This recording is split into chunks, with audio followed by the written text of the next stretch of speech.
पुढच्या काही महत्त्वाच्या बातम्या पाहूया। जायकवाडी धरणातून मोठ्या प्रमाणात विसर्ग सुरू करण्यात आलेला आहे। जायकवाडी धरणाचे 12 फुटाने दरवाजे उघडण्यात आलेले आहेत।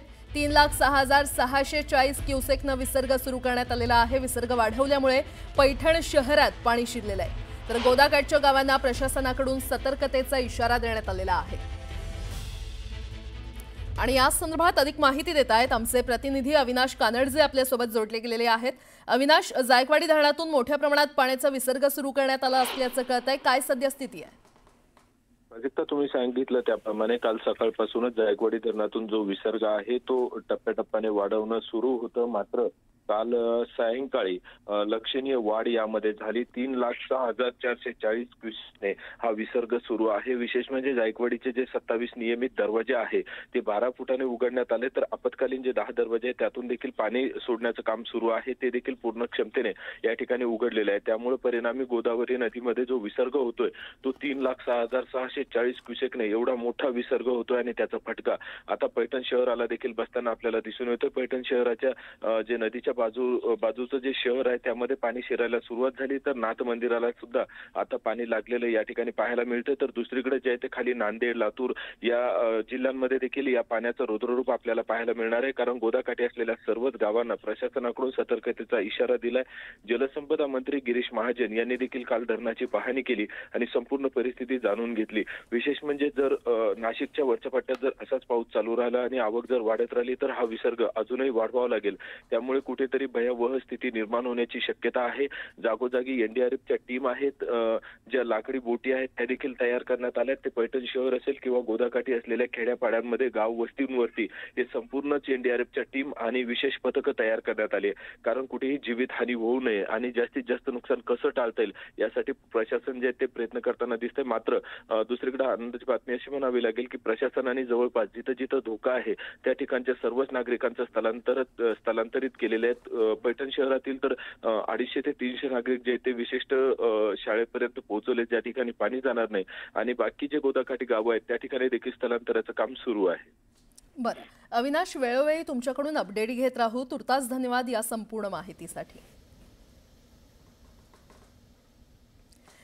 जालना जिल्ह्यातील गोदाकाठच्या 38 गावांमधून 10,000 नागरिकांचं स्थलांतर करण्यात आलेलं आहे। जायकवाडी धरण 100% भरल्याने धरणातून 3 लाख क्युसेकपेक्षा जास्त पाणी सोडण्यात आलंय आणि त्यामुळे गोदावरी नदीला पूर आला असून गोदाकाठच्या नागरिकांना सतर्क राहण्याचं आवाहन करण्यात आलंय। परतूर, अंबड आणि घनसावंगी तालुक्यातील 38 गावांमधून 10,000 नागरिकांचं स्थलांतर करण्यात आलंय। 23 ठिकाणी त्यांची जेवण आणि निवासाची व्यवस्था करण्यात आलेली आहे।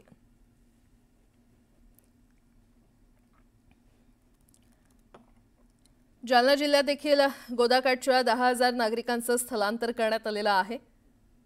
जायकवाडी धरण 100% भरल्याने धरणातून 3 लाख क्युसेकपेक्षा जास्त पाणी सोडण्यात आलंय आणि त्यामुळे गोदावरी नदीला पूर आला असून गोदाकाठच्या नागरिकांना सतर्क राहण्याचं आवाहन करण्यात आलंय।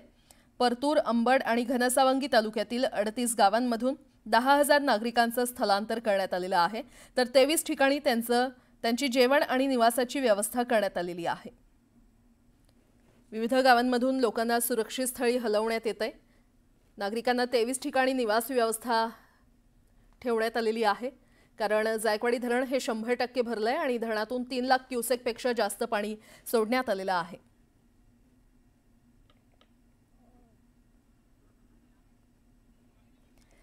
ही जालन्यातली दृश्य आपण पाहतोय। जालना जिल्ह्यातील गोदाकाठच्या 38 गावांमधून 10,000 नागरिकांचं स्थलांतर करण्यात आलेलं आहे। जायकवाडी धरण हे 100% भरलंय आणि त्यामुळे धरणातून 3 लाख क्युसेकपेक्षा जास्त पाणी सोडण्यात आलंय।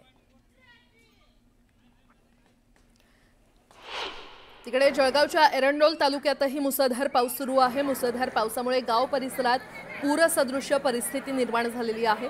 गिरणा नदीच्या उपनद्यांना महापूर आल्यानं नदीपात्र ओसंडून पाणी गावात शिरलंय आणि त्यामुळे स्थानिक नागरिकांमध्ये मोठी धांदल उडाल्याचं पाहायला मिळालं। गावातील मुख्य रस्त्यालगत असलेल्या दुकानांच्या ओट्यापर्यंत पाणी पोहोचलंय आणि त्यामुळे नागरिकांनी दुकानांमधील साहित्य इतर ठिकाणी घेऊन जाण्यास सुरुवात केलेली आहे। जळगावमधली ही दृश्य आपण पाहतोय। पावसामुळे गिरणा नदीला पूर आलेला आहे आणि नागरिकांमध्ये सध्या भीतीचं वातावरण आहे। मुसळधार पावसामुळे गाव परिसरात पूरसदृश्य परिस्थिती निर्माण झालेली आहे। इकडे पाणी वाढतंय।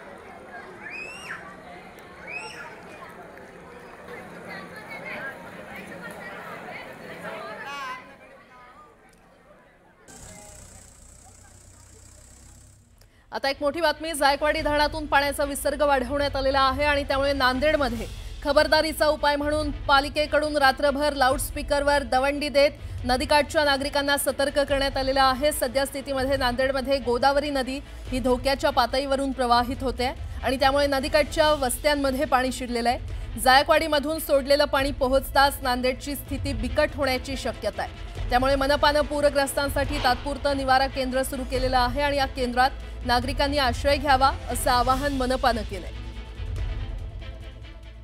नदीकाठच्या नागरिकांना सतर्कतेचा इशारा सध्या देण्यात आलेला आहे।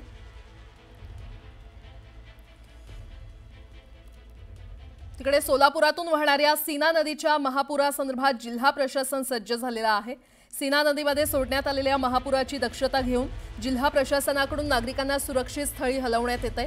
सीना महापुरात फटका बसलेल्या घर मालकांना बुधवारपर्यंत 10,000 रुपयांची मदत जमा होणार असल्याचं देखील कळतंय। तर सीना नदीच्या महापुरामुळे शेती पिकांच्या पंचनामेला देखील उद्यापासून सुरुवात होणार आहे। जिल्ह्यातील पूरग्रस्त भागात जनावरांच्या चाऱ्याचा प्रश्न निर्माण झाल्यानंतर योग्य ती दक्षता घेण्यास सुरुवात झालेली आहे। पूरस्थिती मावळल्यानंतर स्वच्छतेसाठी जिल्हा प्रशासनाची टास्क फोर्स तयार करण्यात आली आहे। सीना नदीच्या महापुरासंदर्भात सोलापूरचे जिल्हाधिकारी कुमार आशीर्वाद यांच्याशी बातचीत केलेली आहे आमचे प्रतिनिधी प्रीतम पंडित यांनी।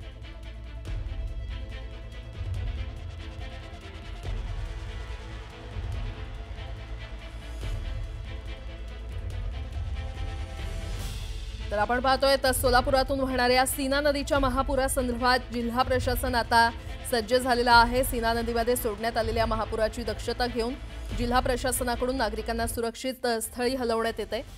महापुरात फटका बसलेल्या घर मालकांना बुधवारपर्यंत 10,000 रुपयांची मदत जमा होणार असल्याची देखील माहिती मिळते। सीना नदीच्या महापुरामुळे शेती पिकांच्या पंचनामेला देखील सुरुवात होणार आहे। आणि आता आणखीन एक मोठी आणि महत्त्वाची बातमी, राज्यातील अनेक भागात आजही मुसळधार पावसाचा इशारा देण्यात आलेला आहे। हवामान खात्यानं दिलेल्या माहितीनुसार आज मुंबई, ठाणे, पालघर आणि रायगड या जिल्ह्याला ऑरेंज अलर्ट दिलेला आहे। तसंच मंगळवारी म्हणजे 30 सप्टेंबर रोजी येलो अलर्ट देण्यात आलेला आहे।